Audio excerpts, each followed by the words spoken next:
Bismillahirrahmanirrahim. Alhamdulillahirabbil alamin wa bihi nasta'inu ala umuri dunya waddin wassalatu wassalamu ala asyrafil anbiya'i wal mursalin nabiyina Muhammadin wa ala alihi wa sahbihi ajma'in wa man tabi'ahum bi ihsanin ila yaumiddin, amma ba'd. Ma'asyiral mustami'in, para pemirsa bimbingan Islam rahimani wa rahimakumullah. Ini adalah halaqah yang ke-6, masih dalam pembahasan kitab Sifatu Saumin Nabi sallallahu alaihi wasallam fi Ramadan, karya Syekh Salim bin Eid Al-Hilali hafizahullah dan karya Syekh Ali Hasan Ali Abdul Hamid Al-Halabi Al-Athari rahimahullahu taala. Dan pada halaqah yang ke-6 ini kita akan membahas seputar sahur. Hikmah pensyariatan sahur, ya, di antaranya adalah sebagai pembeda antara tata cara puasa kita dengan puasa orang-orang sebelum kita, yaitu ahlul kitab. Karena memang orang-orang sebelum umat Nabi Muhammad SAW pun ada syariat puasa atau saum sebagaimana kita pahami dalam surat Al-Baqarah ayat 183.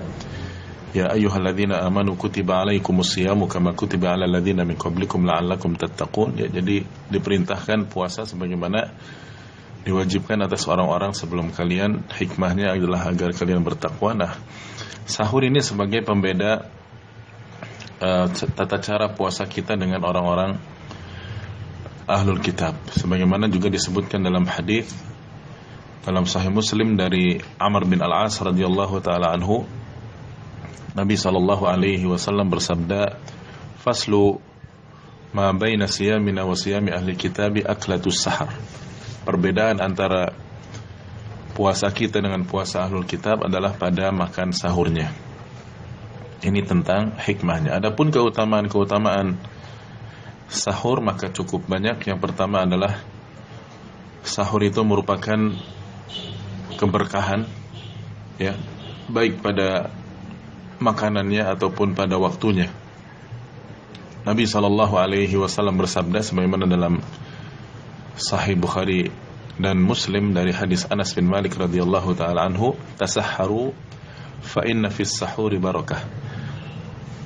Ya, makan sahurlah kalian karena sesungguhnya di dalam makan sahur ini, ya, pada waktunya ataupun pada makanan ini terdapat keberkahan. Kemudian juga sabda Nabi SAW dari hadis Salman Al-Farisi radhiyallahu taala anhu sebagaimana diriwayatkan Imam At-Tabrani, ya, dan hadis ini hasan dengan berbagai macam penguat dan pendukungnya. Nabi SAW bersabda, "Al-barakatu fi thalathah." Keberkahan itu ada pada 3 perkara. Yang pertama adalah al-jamaah, yaitu kebersamaan dalam hak, ya, berkumpul dalam kebenaran. Wath-tharid, dan keberkahan pada ath-tharid, ya, satu jenis makanan yang terbuat dari kurma dan gandum dan beberapa tambahan makanan yang lain. Dan sahur, ya. Jadi di sini disebut sahur yang merupakan keberkahan. Demikian pula hadis, ya,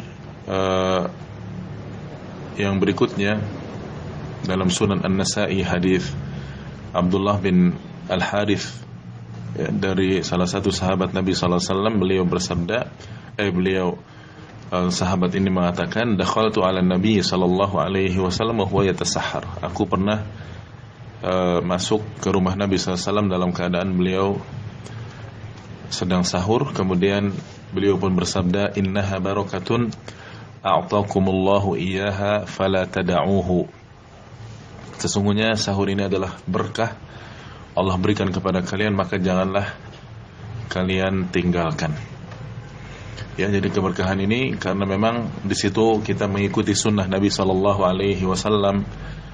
Kemudian juga keberkahan karena dengan sahur kita akan kuat berpuasa, ya. Dan juga tadi di awal sudah disebutkan karena di situ berkah dalam menyelisihi ahlul kitab yang mereka tidak pada makan sahur. Ya. Kemudian di antara keutamaan sahur yang berikutnya, yang pertama tadi adalah karena sahur ini berkah. Yang kedua karena Allah Subhanahu wa taala dan para malaikat itu mendoakan kebaikan, ya, memberikan kebaikan kepada orang-orang yang ya makan sahur. Ya, sebagaimana satu hadis dari Abu Sa'id Al-Khudri radhiyallahu taala anhu, beliau mengatakan Rasulullah sallallahu alaihi wasallam bersabda, "As-sahuru aklatu barakah. Fala tad'uhu walau an yajra'a ahadukum jar'atan min ma'in." Fa inna Allah azza wa jalla wa malaikatahu yusalluna 'alal mutasahhirin. Sahur itu adalah makan yang berkah.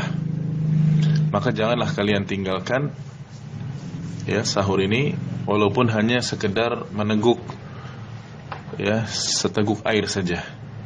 Walaupun hanya sekedar meminum satu teguk air saja.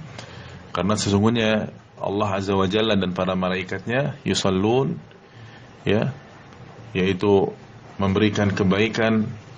Adapun malaikat dia mendoakan kebaikan kepada orang-orang yang makan sahur. Ya. Ini keutamaan sahur yang kedua, ya. Kemudian makanan yang berkaitan dengan makan sahur ini sebaiknya adalah kurma. Ya, tamar, yaitu kurma masak atau kurma yang sudah matang, yang banyak di negeri kita alhamdulillah. Karena nanti ada makanan yang utama untuk iftar, untuk berbuka lain lagi, yaitu rutob, ya, jenis kurma yang sifatnya masih segar, yaitu sebagiannya sudah masak tapi sebagiannya masih segar, ya. Ini namanya rutob. Adapun kalau untuk sahur maka adalah tamar, sebagaimana sabda Nabi sallallahu alaihi wasallam, ya, dalam Sunan Abi Dawud dan yang lain-lain, dan hadis ini sahih dari Abu Hurairah radhiyallahu taala anhu, Nabi SAW bersabda, "Ni'ma sahuril mu'mini tamru." Ya, sebaik-baik makan sahur seorang mukmin adalah kurma. Ya, jadi usahakan yakni makan kurma ketika sahur. Ya, seandainya pun tidak ada, ya maka boleh tentunya makanan yang lainnya.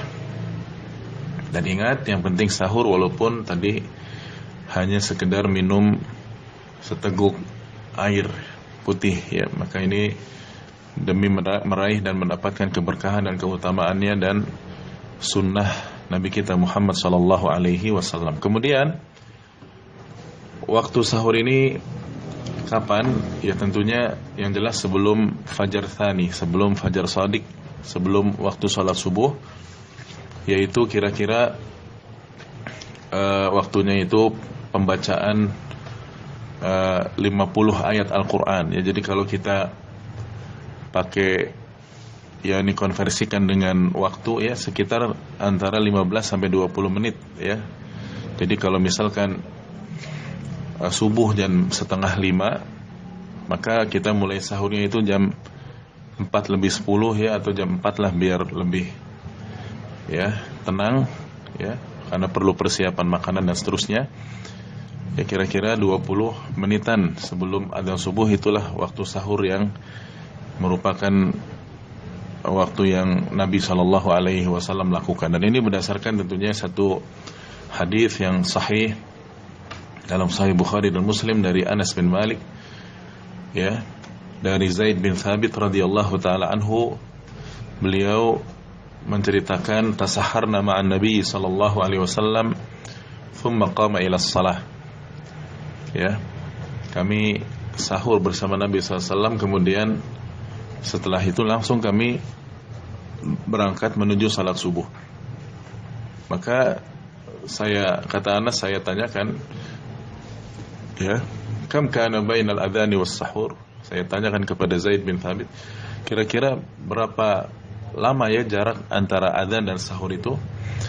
Kata beliau, qadra 50 ayat, sekitar pembacaan 50 ayat Al-Quran. yang sedang tentunya ya. Yaitu sekitar 15 sampai 20 menit. Ya.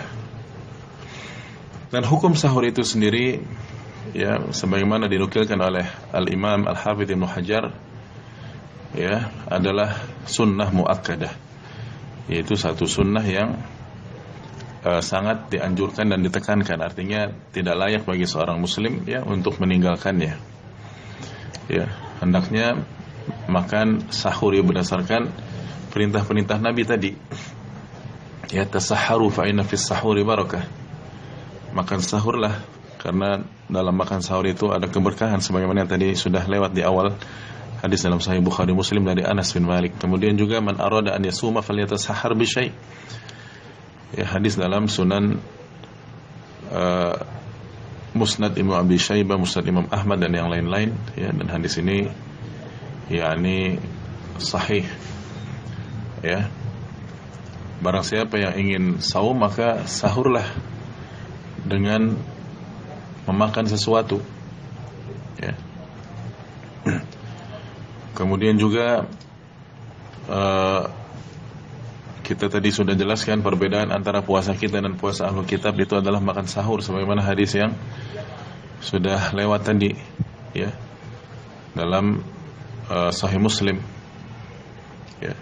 Kemudian juga yakni Nabi katakan sahurlah walaupun hanya dengan seteguk air, dan ini merupakan syiar kaum muslimin ya. Sehingga hukum sahur ini adalah sunnah muakkadah. Satu hal yang ingin kami jelaskan di sini juga bahwa setelah kita faham bahwasannya jarak antara sahur dengan adzan subuh itu sekitar pembacaan 50 ayat, ini menunjukkan bahwa tidak ada yang namanya imsak ya. Yaitu orang pada berhenti makan dan minum beberapa saat, beberapa waktu sebelum adzan subuh ya, sebelum waktu subuh. Ini adalah satu perkara yang batil ya, satu perkara yang muhdats, yang baru, yang tidak ada contohnya dari Nabi sallallahu alaihi wasallam. Dan ini sudah kita jelaskan pada halaqah-halaqah yang sebelumnya ya, tentang masalah fajar ya, ada fajar kadzib, ada fajar shadiq. Ya, di situ bahwa batasan akhir seseorang makan, minum dan jima' dan melakukan hal-hal yang dibolehkan di malam hari bulan Ramadan itu batasannya adalah sampai waktu fajar. Ya. Begitu, sehingga yang namanya yakni imsak ya atau berhenti beberapa saat ya sebelum subuh ini sama sekali tidak ada contohnya dari Nabi sallallahu alaihi wasallam, karena Nabi dan para sahabat berhenti makan minum sahur itu ya setelah betul-betul waktu subuh ya, setelah betul-betul masuk waktu subuh ya. Nah, itulah para pemirsa rahimani wa rahimakumullah, semoga bermanfaat tentang masalah sahur ini. Wassallallahu ala nabiyina Muhammad wa ala alihi wa sahbihi ajma'in. Assalamualaikum warahmatullahi wabarakatuh.